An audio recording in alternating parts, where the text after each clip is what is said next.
get this going. And I will, let's see, try to spotlight myself so you can see me. There we go. Okay. Good evening, everyone. My name is Janet Forrest. I'm one of the adult program coordinators at the Nantucket Athenaeum. I'm here with my colleague, Daniel Griffin, who's working in the background. And thanks so much for coming to Yummy Monday. I see some returning faces and I see some new faces, which is always exciting. So tonight's speaker is Ugne Aleknaite, and I'm excited. I met her a while back and we've been doing some work together, but she is also at the hospital. You might have seen her there. She's a nurse practitioner. And in addition to that, she is a functional medicine practitioner. And that's how I've gotten to know her better. That and our crazy noontime cold plunges at noon on Sundays, if you want to join us at Galley Beach. So with that, I'm going to turn it over to Ugne. She's going to be talking about spring cleaning for your body. So without any further ado, I'm going to pass it over to Ugne, and you can take it away. Great. Thank you so much, Janet. And it's so exciting to be seeing so many familiar faces and so many comforting faces that I've gotten to know and love over the years, and meeting some new folks in the audience as well. So let's talk about spring cleaning. Everybody is getting ready to spring clean the house. Why shouldn't we spring clean our home that we live in? Our body, right? Right. So I'll tell you a little bit about myself. I'm a nurse practitioner, as Janet said. I'm board certified in women's health, adult primary care, and gerontology. I received my certification for functional medicine from Institute for Functional Medicine. I'm a meditator. I'm a yogi. I'm a cold plunge enthusiast, just how what Janet shared earlier. And I'm a food lover. I love food. I eat lots of it. And I'm a mom, I'm a wife, I'm a friend, and many other things. And so how would you know, is your body ready for spring cleaning? With a house, we know when we're ready, excuse me. Dust accumulates, things get a little bit rusty, a little bit achy. So kind of that's a good cue in our body too. You might have some digestive issues, some bloating after a meal, some gassiness, some changes in the bowels, constipation, diarrhea, some more headaches, sinus, feeling a little sinusy, feeling, oh, spring allergies are coming up. Oh, I just always get spring allergies all the time. Well, maybe you don't have to. Some people might notice more tendency for depression if you have that history, some mood swings, more achiness in the joints can be another symptom as well. Okay, so all those are subtle cues, or sometimes not so subtle, that our body gives us. So food and inflammation, can food cause inflammation in the body, and how? So it is believed that food can trigger a low-grade inflammation in our body, and it set it to a simmer almost, so to speak. And the way it does it, that's a nice little picture of that demonstrates a leaky gut. If you have heard that term, or if you haven't, this is what it means.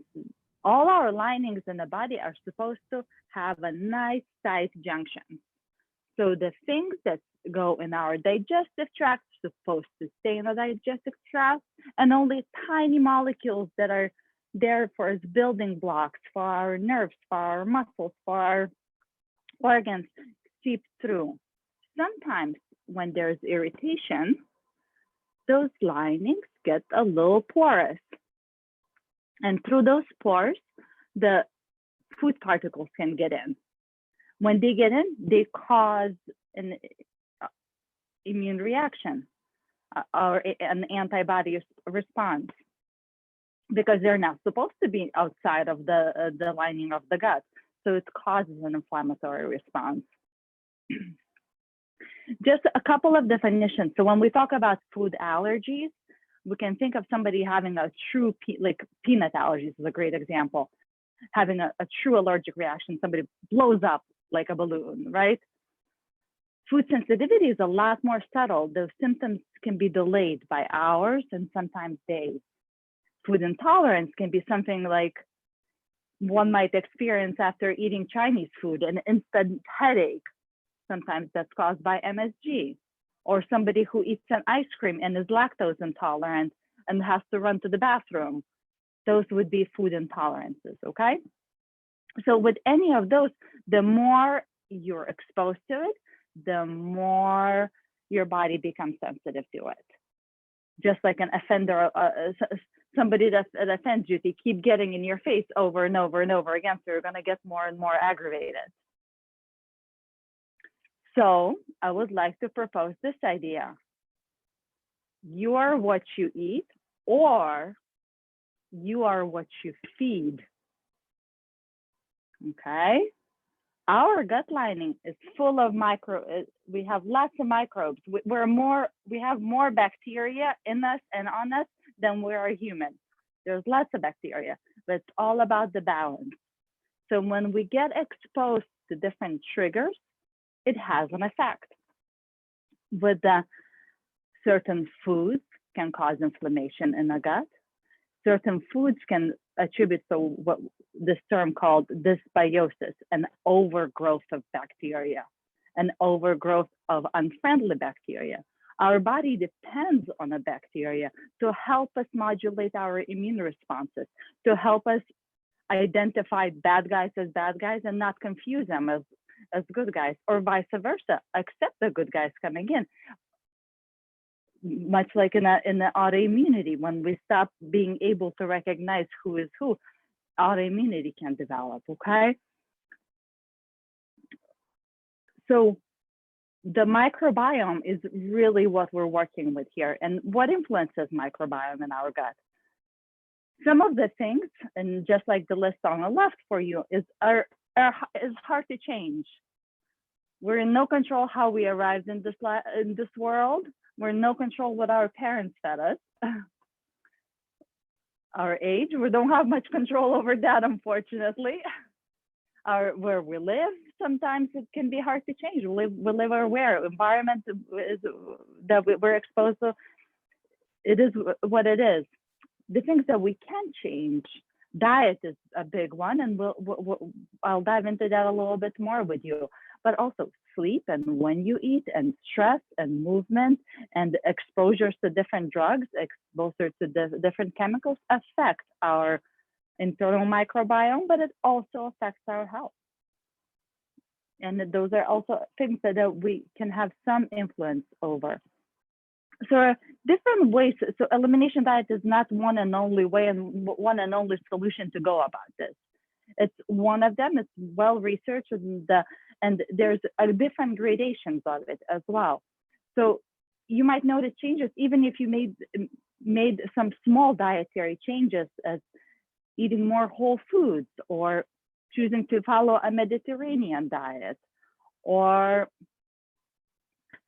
going for elimination diet and just cutting out a couple of things like gluten and dairy, that you would experience an impact in your health, in the way your gut feels, and in the way you're presenting with different symptoms.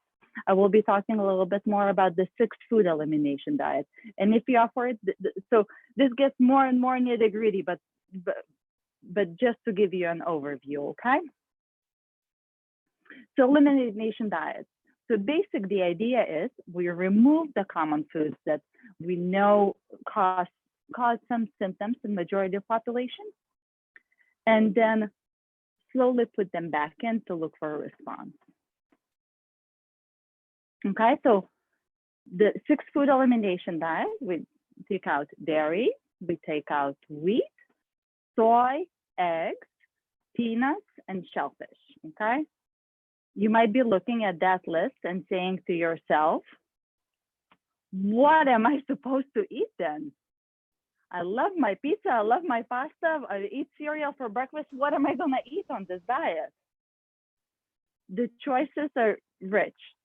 We focus on clean protein from small and fatty fish, small animals, because the bigger the animal, the longer the life it has to accumulate toxins. So we go with small. We could do poultry. The wild game is also has a lot less exposure to toxins. Okay, some plant proteins, legumes. We're taking away dairy, but you can use some dairy replacements. Okay, nuts and seeds. We enrich your diet with phytonutrients, which is the chemicals that make your food colorful and beautiful, and gives you lots of antioxidants to fight off the what might be assaulting your system. Okay, so we focus on that. We add some good healthy fats, some grains that don't have gluten in them, and limit the beverages to beverages that are hydrating and enriching to your system. Okay. So we identify the food triggers. We look to reduce inflammation. So if we take out the offender, your body has an opportunity to heal. The gut lining the cells of the gut lining regenerate themselves every 2 to 3 days. So if we give it enough break, it can have enough time to heal and restore. It supports healthy microbiome. We are what we feed. If we feed good fibers, if we feed our microbiome with lots of color, it will grow the good bacteria for us. If we feed our microbiome, you know the list. It's not gonna grow a good healthy bacteria for us. Okay. If we reduce the toxic burden overall, choosing cleaner foods, our body can rest a little bit. Very important point, there's no calorie restriction. You can eat as much as or as little as you want, as much as appetite you have. There's no calorie restriction. That's very important. It's not meant to change your weight. Weight loss might happen because there's a reduction of inflammation, okay?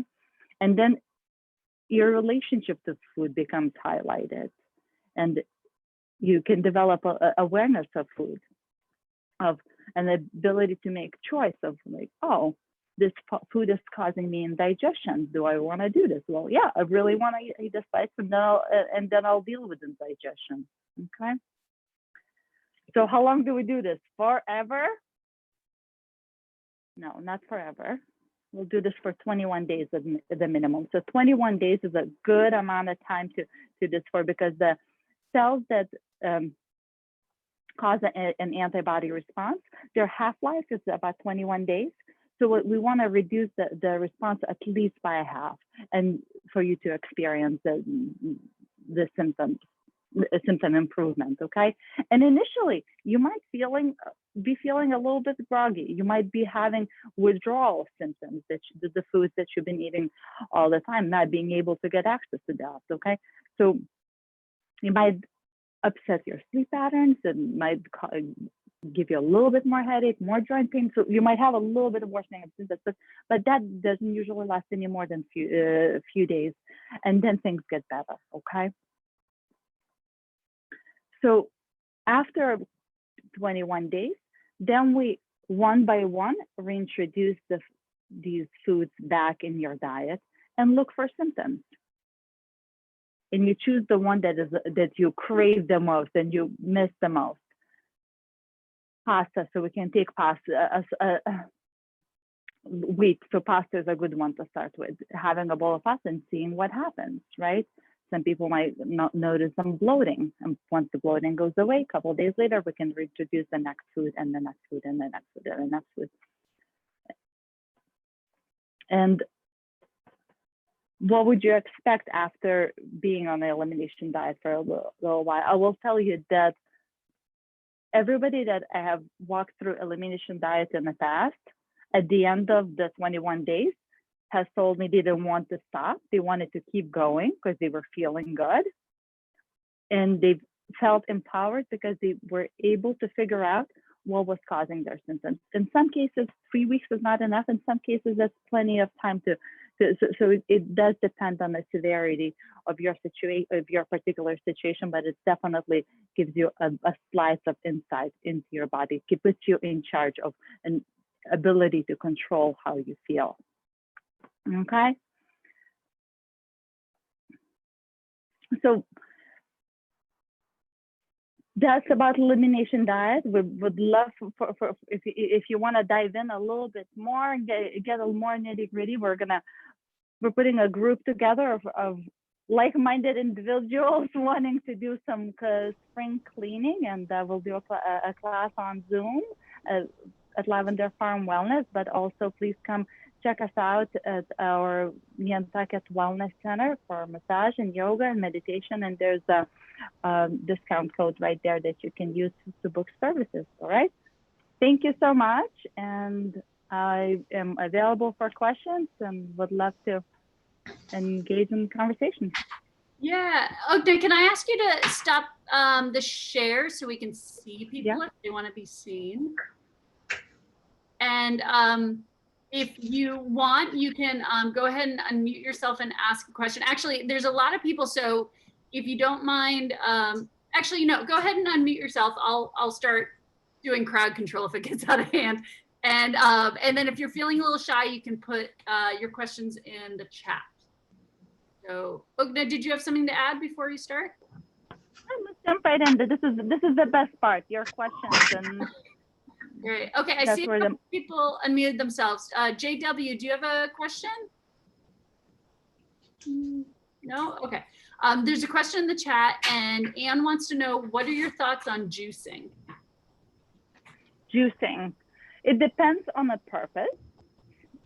And I think juicing can be a wonderful way to add color in our life, and that if it's accessible to do and easy to do, then that's wonderful. But I would want to make sure that whatever you're juicing, that you're juicing very clean produce, very clean vegetables and fruits, and more so organic than conventionally grown to reduce the overall exposure. Juicing certainly takes out the fiber, but sometimes it can be an easy way to take in a lot of color.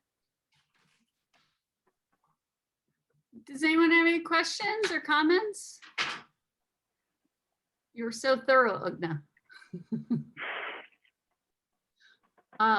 Well, while you're thinking about it, oh, Norm, or Ben, do you have a question? well, I just had a comment. I wanted to thank Ugne because I worked with Mark Hyman starting about 12, 13 years ago now with the functional medicine, and did the elimination diet. And I can't speak highly, and I mean, it just changed my whole life. And I have to keep going back and doing a little refreshing, but it just really made, I'm not celiac, but I had gotten built up so much of the sensitivities that it was affecting, my head, it was affecting my sinuses, it was affecting my joints, and dizziness. It was just, it really did not have any idea what eating, some of the things that I shouldn't have been eating. So I just, I'm always looking for, especially the microbiome, which is new, there's always new things coming in and a way to handle it. So yes, I will come and take a look and talk to you, Ugne. I would love to do this. I think maybe Norman might want to come too. So if I could make a comment back. So what people notice a lot with elimination diet, so you take the triggers out and you give your body a rest, but then sometimes even if it's a trigger, after you've taken out for a little while longer, many people can reduce those symptoms and reintroduce the foods back. So it's not that, if you have a wheat allergy, you can never eat pizza again, but you gain a sense of control what symptoms might cause and what to do for cleanup as well. Oh, agreed. But I also found and I lost weight. I lost about 30 pounds when I did Oh, this. my. by the way. Very common. Yeah, I mean, that was a wonderful, byproduct, but there is, Mhm. dairy, I have not introduced, I'm not going back into dairy. It bothered me most of my life. And so, I'm fine. I have a lot of good alternatives that I'm happy with, but maybe I need to re-examine those again. So, Sue, did you have a comment? Well, yeah, I guess Ugne, what you're saying is we really should be eating all organic. I think with the organic foods, it really, let's admit it, organic can be a lot more expensive. And the other piece, organic is not always, the variety can be challenging, especially on the Nantucket. Our organic produce aisle is this big and conventional produce aisle is this big. If I only eat organic, I will never eat purple again because there's minimal purple foods in that aisle. So variety is important too. So environmental working group has a fantastic list or two lists. One is called Clean 15 and the other list is called Dirty Dozen. And Clean 15 lists are their list. They test the conventional produce every year and come up with the list with the Clean 15, the lowest pesticide content in a produce. Okay. So choosing those for conventional and choosing definitely organic for the Dirty Dozen that are Okay. really high in pesticides. I think the way I approach it. Okay. And then obviously you're saying eliminate all of those dairy, wheat, soy, eggs, peanuts, and shellfish all at once and just clean yourself out for those 21 days versus, oh, maybe I'll, have pizza this week and go back tomorrow to the 21-day regimen. Good question, Sue. So I think the best way to approach it is being honest with yourself. What are you capable for at the time? And whatever decision you make, sticking with it and doing that for 21 days. If taking out eggs for 21 days is all you can do, just do that, but do it thoroughly and just really Okay. stay away from all the eggs for 21 days. For some people might say this is way too limiting to keep doing this, going down this list. I'm just gonna take all of it out at once and start reintroducing them. Yeah, one of my motivations, because I was saying, I got to pick Ugne, and I'm just wrapping up I guess I did 28 days. I did a bit longer. And I was like, oh, I need to tell everyone about this. And one thing I found is it's not, like what I would say to people, it's not as bad as you would think it would be. Like when you say elimination diet, it just sounds like you're gonna eat nothing but water and whatever. And it's not that limiting. And like she said, no calorie count. So you eat as much as you want. But there's still so many foods you can eat that I was surprised at. I didn't feel as limited as I thought. I think it would be tricky during the holidays, but I think just in general, it wasn't quite as limiting as I thought. Yes. Yeah. Absolutely, Janice. So we want to be smart when we do this, because it's messing with our patterns, it's messing with our habits, it's messing with our family life, and there are a lot of triggers that can come up. And food is never just about food, right? Let's admit it. Food is about so many other things than the food itself. So being very cautious and choosing a time where you feel supported and choosing a time when you have the resources and sometimes that meal means emotional resources. Yeah, there's someone had asked if there's a link to allowable foods. Is there something you could share that would I was just going to share my presentation with you if you want to. Oh yeah. So I'll I have anyone who's here, I have your email address, so I'll share the presentation with you and you'll get that. Or I can just share the food list, whatever you yeah, think is more helpful. Yeah. Yeah, exactly.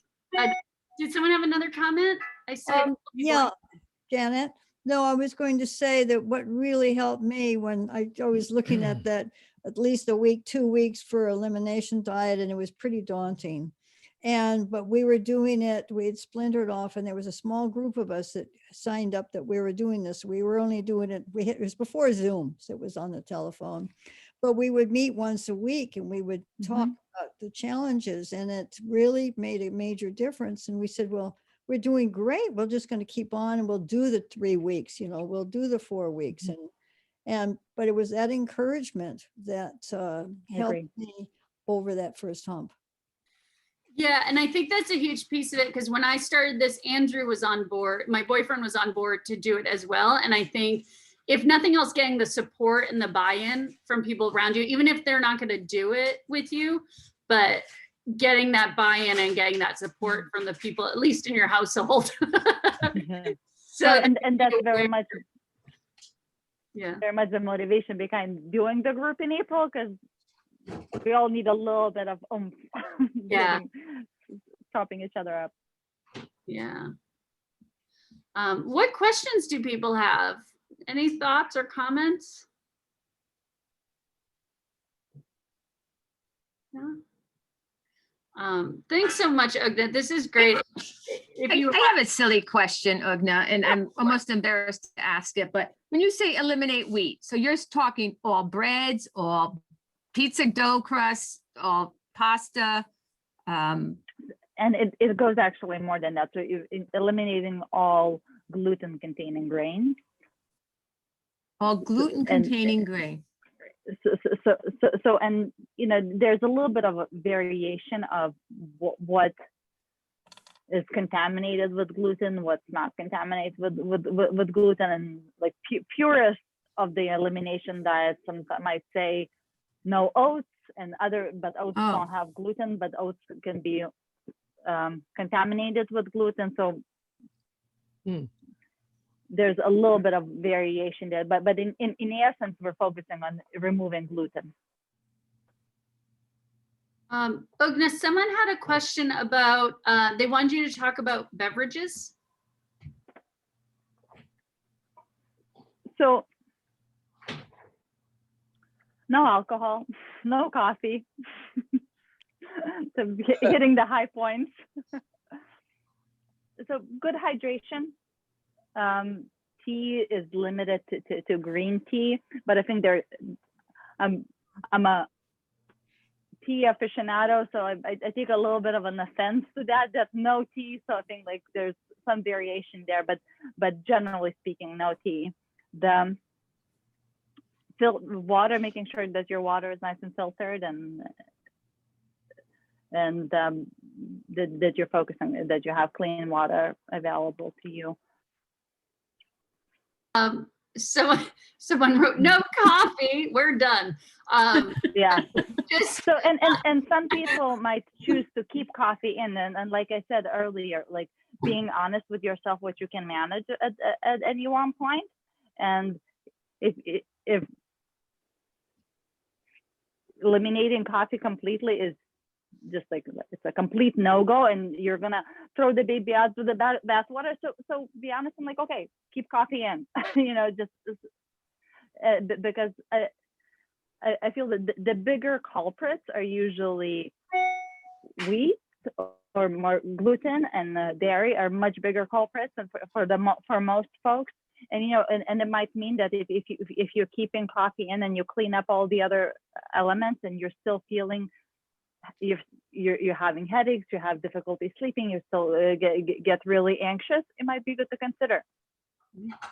Yeah, Andrew had, I think he spent 3 days, he cut his coffee in half, and then slowly that way weaned himself off. He had one and switched to green tea, and he had one pretty rough day, and then after that he was okay. But I do know I'm not too much, as you can tell, I'm pretty high energy. I don't drink a lot of caffeine, but I can imagine that'd be difficult for people. We had someone wanted to talk about sugar. They said you hadn't mentioned sugar. So what do you need to think about in terms of sugar? So we really focus on taking out all the processed foods, and majority of processed foods have sugar in them, and reducing the sugar. And so yeah, so all the white sugar. But then when you think about it, if you're not doing bread and if you're not doing dairy, a lot of the sugar comes out with it, right? Like you don't have quite as much access to the sugars. If you're not doing processed foods, the sugar is not sneaking in. I think on the plan, I think we can do a little bit of honey for sweetener, but not a ton. But again, the same question begs to differ, right? Like if it's, the purpose is not to replace one thing with another, right? If you're like, oh no sugar, so I'll just go all stevia and I'm gonna be so healthy. Like, no, it's really like looking at the craving. What is causing that craving? Why is sugar such a trigger for you? And getting to know your body and getting to know your relationship to food. And someone said, so orange juice, they think of that as sugar. Is orange juice okay? Mm-hmm. So oranges definitely would be one of the high sugar items for sure. Yeah. Someone had asked, I just don't want to miss it. Someone had asked if you could share or repeat the information for the group. That I think they're referring to what you shared your last slide. Where can they find that information if they want to sign up for the group? Lavenderfarmwellness.com or just Google it. Lavender Farm Wellness Nantucket, and is it under classes or? It's under classes. Do you want me to put the screen up? Yeah, For if you can put the link in, that would be great. I think I have it here. I see what you mean. I can put a link in the chat box for you, or maybe you can help me. Yeah, here, I'll put the link to the classes in the chat box. Great, thank you. There you go. So you can check back there. And Lavender Farm Wellness, actually, do you want to talk about the Wellness Center a little bit? I kind of said where you work, but I didn't say anything about it. Why don't you talk a little bit about your Wellness Center? So we are Nantucket Wellness Center. We're open year round, and our vision for the center is to offer the roof to Nantucket wellness talent and connecting people to wellness resources on the island. And currently we have offerings for massage therapy, meditation classes, yoga classes. I use the functional medicine there. But we offer Reiki, and we have a Reiki share group going as well. So really, we're hoping to extend it to the community and be available there for year round.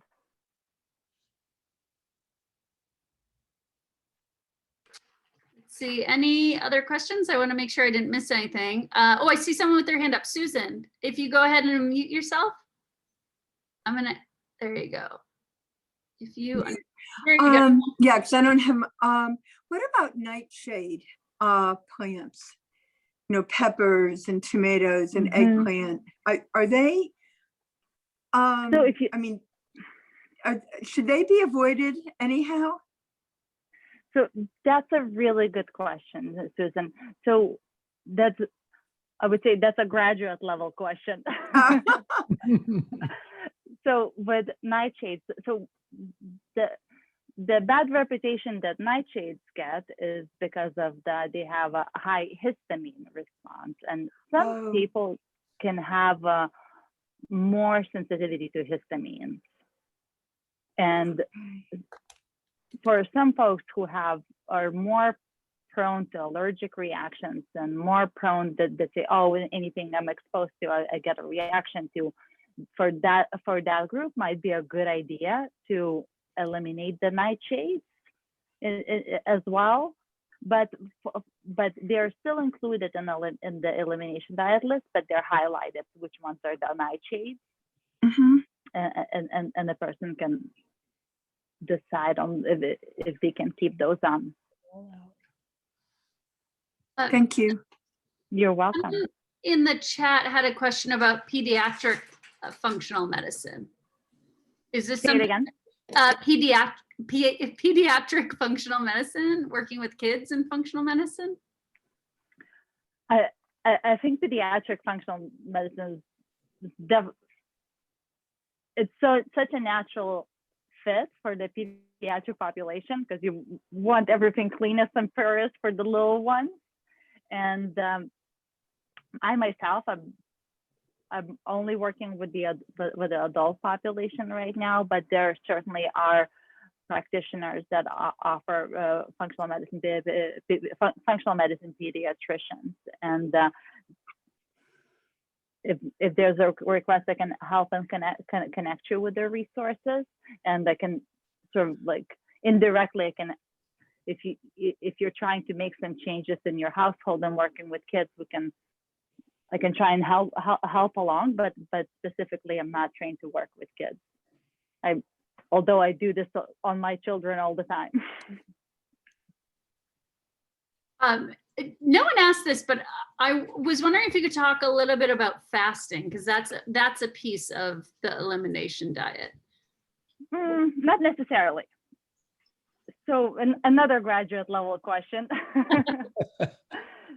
So fasting, or sometimes it's also referred as time restricted eating, can be really helpful, and more we find health benefits associated with that, and it can be an easier for some folks. It can be an easier way to get some to reset their metabolic rate, to reset habits, to reduce inflammation, to help with sleep.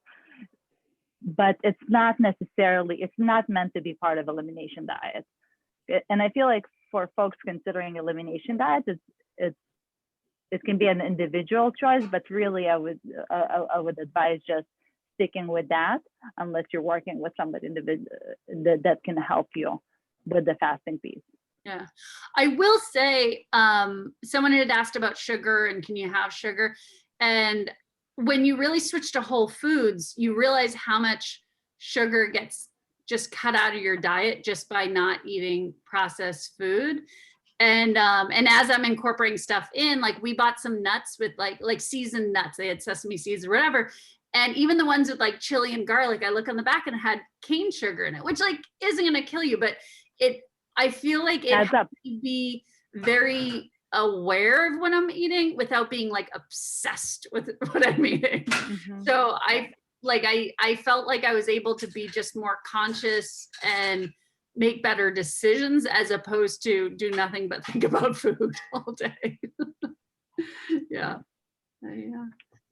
I agree. Elimination diet, I find it is more friendly in a way that like friendly in the fact that you can eat as much as you want and you have your list and you can eat anything from the list. It gives you a little bit of freedom, and I feel like so many folks have various degrees of eating disorders or the sort of relationship to food that doing any kind of diet can be a trigger. And I've tried a few of these diets on, and I feel like elimination diet is probably one of the most forgiving ones and the gentlest for give and take, so to speak, and still getting results. And talking about sugar, the other thing that someone might notice is that the more fiber we add in our diet, the less craving for sugar we have, because fiber gets broken down to sugar in our bloodstream eventually, but it's so slow to break down that it's satisfying. Mm-hmm. Yeah. Mm-hmm. Yeah, I will say, and by all means, we have till 8.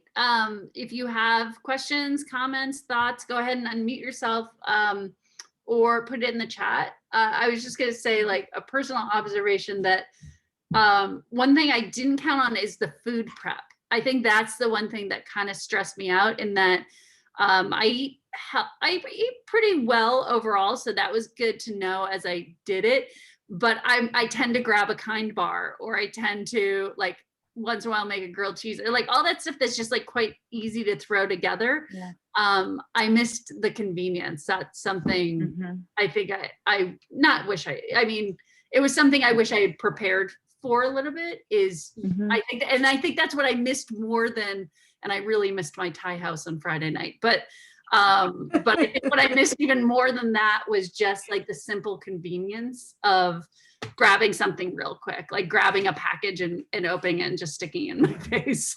I agree that it's certainly making food. It takes that's a lot of work, and going out. You know, like this time in the history is a little bit more friendly because we're not going out as much. But it takes a lot of forethought what you're gonna put in your body, and that's one of the enlightening pieces too, right?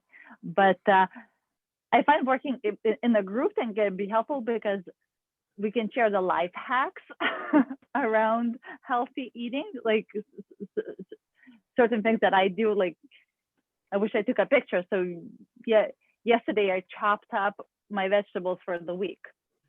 Like, I have a huge tub.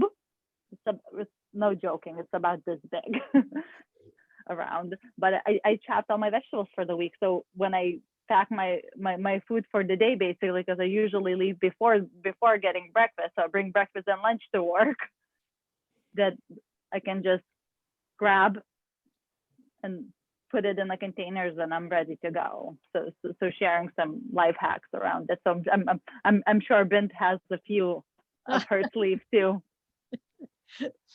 No, you're right about that, is the preparation. And it's amazing how much you don't need to eat. You think, I'm going to get hungry on eating just these, you know, we were encouraged to have, I think it's almost like 4 small meals, you know, with the larger one at lunch. And there was we never saw him, it was a very large man. He said, I'm going to be starving on this. And he was not. He said, I can't eat everything that we were supposed to eat per day, of the greens and the rice and, you know, one, you know. Oh, rice. Yeah. Huh. So these are, Rice is okay. yeah, I mean, it was the brown rice, not the white rice. And I'm a sugarholic, so that was what was really had to take it out. And I realized also that when I would get stressed, either I was happy or I was stressed, I wanted to reach for something sweet. And that was a major habit that I had to do something else during that impulse, because that was my comfort. But it was it's really helpful to do it, you know, in a group, or to have 2 or 3 friends that you do this with. So And that highlights a good point, Ben. Sort of this idea of the amount of produce that you're eating. Another popular question that people ask me is like, if vitamins, should I be taking vitamins, right? When you go on an elimination diet and you're really trying to consume 10 to 12 cups of vegetables, or rather servings a day, then you can see the contrast of being able to, looking back at your diet and saying like, well, I wasn't really taking in that much color. I wasn't taking in that many nutrients in my diet before, and seeing the difference. yeah. Okay. Any other thoughts, comments? Ugne, you're eating 10 to 12 cups of vegetables a day? Well, they're talking Yes. about what, 5 servings of vegetables per, you know, per meal, at least, isn't it, Ugne? I eat a lot of produce.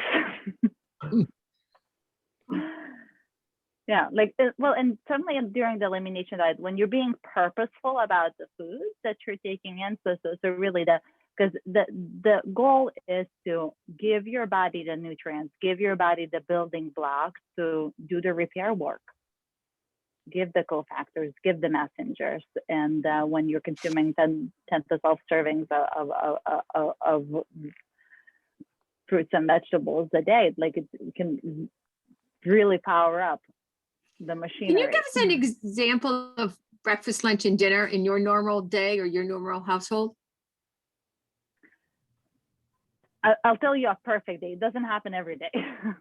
Okay. but that's where I like to be. So I pack a salad bowl full and that's my 6 cups. About 6 And- cups is And you're in my saying salad lettuce bowl. and peppers and And- cucumbers and whatever vegetables you have. Yes, and I've really been purposeful, especially lately. I've been working with this idea of variety, because like you are what you feed. So I want to have variety in my biome. So I've been putting in a little bit of green cabbage, purple cabbage, spinach, a little bit of kale, a little bit of what I put some olives in my salad today.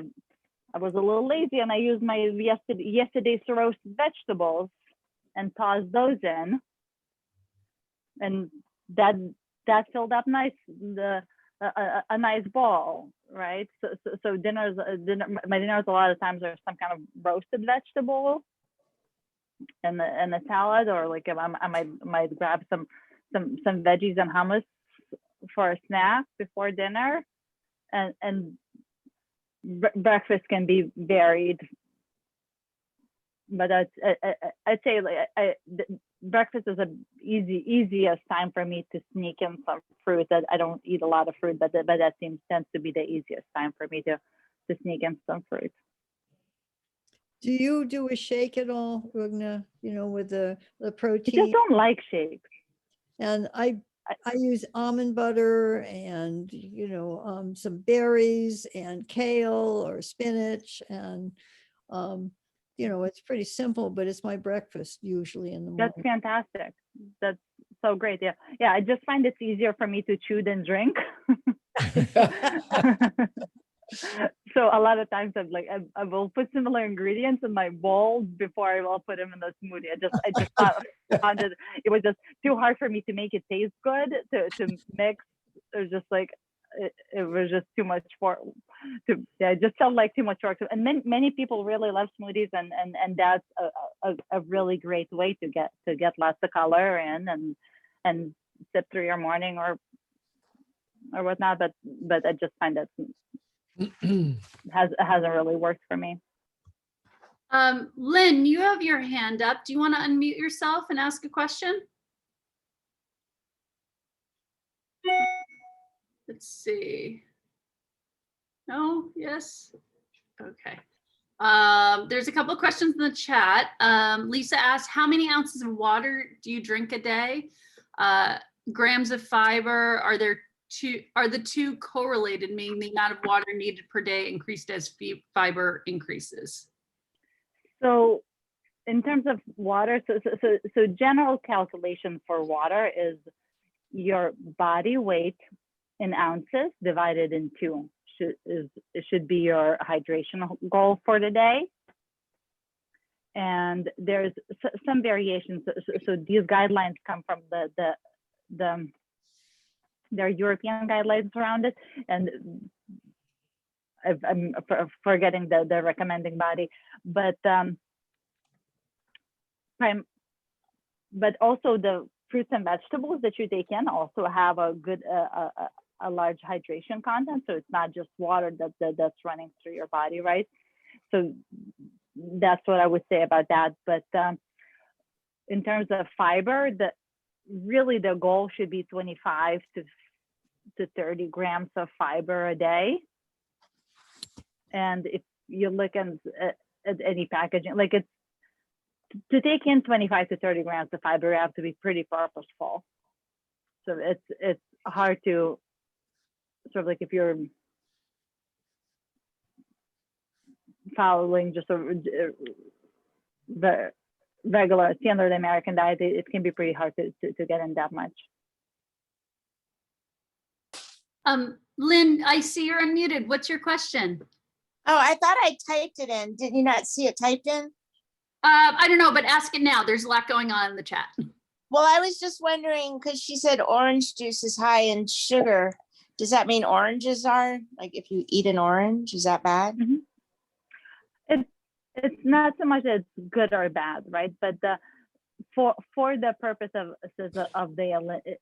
we always want to ask ourselves, what's the purpose, right? Like if in our day-to-day life, there's nothing wrong with the orange, especially if it's if it's a orange grown in a friendly environment, and I don't remember where oranges fall in a dirty dozen list nowadays, but they used to be pretty high in pesticides.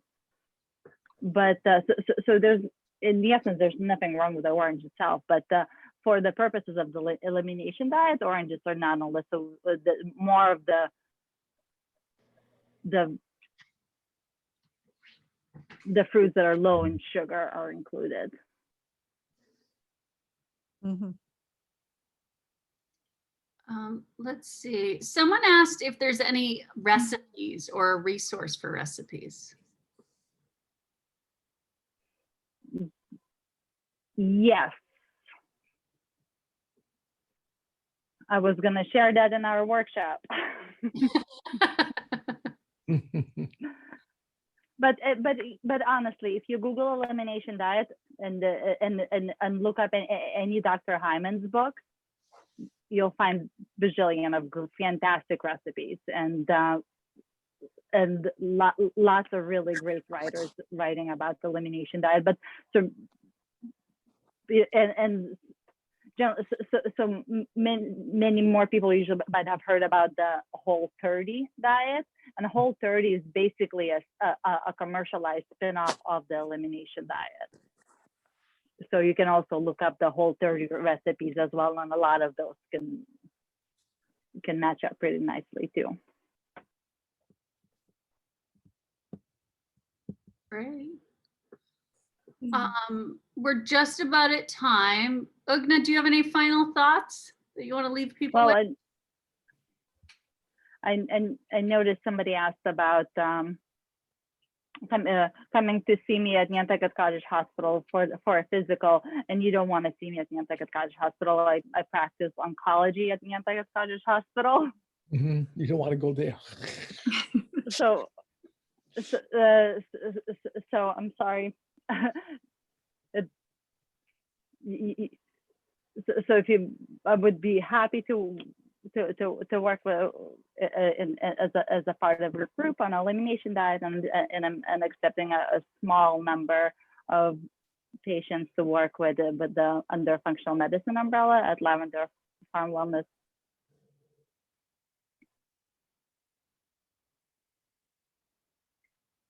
Yeah, and I'll go ahead and put the website in the chat. Let's see, so people have it, and that's where you can find Ugne's information. Let's see if I can get that in there.